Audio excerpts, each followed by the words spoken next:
कसा राहतो न्यू जर्सीतला मराठी माणूस? ओमी वैद्य 3 इडियट्स मधला जो कॅरेक्टर आहे तो मराठी आहे आणि तो न्यू जर्सीतच वाढला. तर 3 इडियट्स मूवी मधला जो तुम्ही बघत असाल एक कॅरेक्टर होता ओमी वैद्य, हा तो मराठमोळा आहे. न्यू जर्सी ही 60-70 सालातली मुंबई. छान आहे. हो, त्यामुळे सगळ्या गोष्टी ऍक्सेसिबिलिटी असते. गेले 25 वर्ष आमच्या घरी स्वयंपाकाला बाई असतात, कारण की आम्ही नवरा बायको दोघेही काम करत असतो. सासूबाई असतात, पण तरी स्वयंपाकाला आमच्याकडे आठवड्यातनं 3-4 वेळा बायका येऊन जातात. राईट, क्लिनिंग सर्व्हिस आहे. तसं मुंबईमध्ये आपल्याकडे सकाळी काम करायला बाई असते.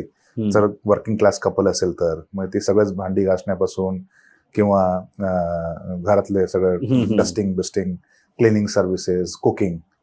तसं अमेरिकेत पण असतं. राहता राहिली खाण्याच्या गोष्टी. आपण मराठी लोक चोखंदळ पण असतो. तर पाहतो इकडे भाकरवडी, चितळेची सर, चितळे सर. तर सांगायला आनंद आहे, चितळेंनी मागील वर्षी अमेरिकेमध्ये अटलांटामध्ये मोठं वेअरहाऊस विकत घेतलंय. अरे वा. सो जे चितळेंचे जे पदार्थ आहेत, जे आधी भारतातना आधी एक्सपोर्ट व्हायचे वेगळ्या वेगळ्या वेगळ्या वेगळ्या दुकानामध्ये, आता त्यांनी पूर्ण इकोसिस्टम तयार केली आहे की ते स्वतःच्या वेअरहाऊसमध्ये स्टोअर करतात. त्यामुळे तो सप्लाय चेनचा आवाका जो आहे तो प्रचंड मोठ्या प्रमाणात वाढला आहे. अमेरिकेत 4 मोठे ग्रोसर्स आहेत. सब्जी मंडी, अपना बाजार, they are owned by Punjabis. Patidar, Patel brothers, they are owned by Gujaratis. हे 4 मोठे म्हणजे रिलायन्स फ्रेश सारखे 4 मोठे रिलायन्स फ्रेश. आणि त्याच्या खाली प्रत्येक शहरामध्ये, मोठ्या मोठ्या शहरांमध्ये, छोट्या छोट्या शहरांमध्ये 1000-2000 स्क्वेअर फीटचे छोटे छोटे इंडियन ग्रोसरी स्टोअर्स असतात, जे तिकडनं ते सामान विकत घेतात. ते आर होलसेलर्स हे 4, आणि बाकी सगळे रिटेलर्स. राईट.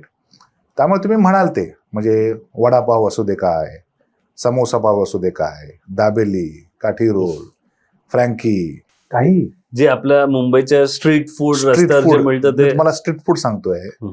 त्यामुळे त्यानंतर मग भजी, त्यानंतर मग ती मिरची तळलेली, तुम्ही म्हणाल त्या गोष्टी तिकडे मिळतात. राईट.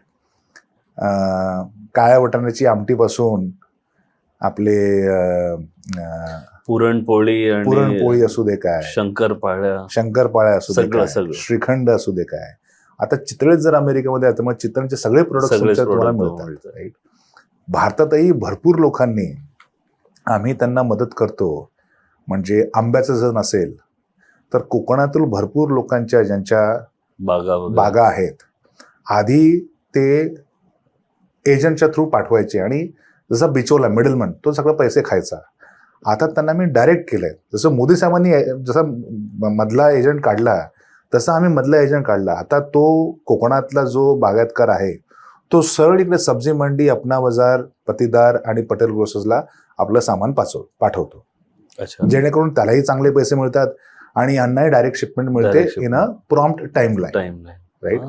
दिवाळीचा फराळ, आता दिवाळीच्या फराळाला पण आम्ही तेच केलंय, B2C ॲज वेल एज B2B. म्हणजे ते इकडे काही गृहिणी ते फराळ करतात, पॅक करतात, आणि ते पटेल, पतीदार, सब्जी मंडी इकडे पण करतात, किंवा BMMच्या द्वारे जी आपली मराठी मंडळ आहेत त्यांच्याद्वारे ते B2C, बिझनेस टू कन्झ्युमर, म्हणजे आमच्या घरात मुंबईतना दिवाळीचा फराळ येतो. गेले 12 वर्ष. त्याआधी आम्ही जाऊन हे पतीदार, अपना बाजार तिकडनं सामान आणायचो. आता कस्टमाइज आमची ऑर्डर असते आणि त्याप्रमाणे मुंबईत बसून आपण देतो की मला एवढे पॅकेट हे हवे, तेवढे पॅकेट. तसं तुम्हाला तिकडे न्यू जर्सी मध्ये टेक्नॉलॉजी हार्टलाईन काय टेक्नॉलॉजी. त्यांनी वेबसाईट केली, वेबसाईट सामान लावलं. आजच्या व्हॉट्सअपद्वारे तुम्ही कॉल केला, पुन्हा रिकन्फर्म केली, तुम्ही पेमेंट केलं आणि तिकडे तुम्हाला सामान मिळालं.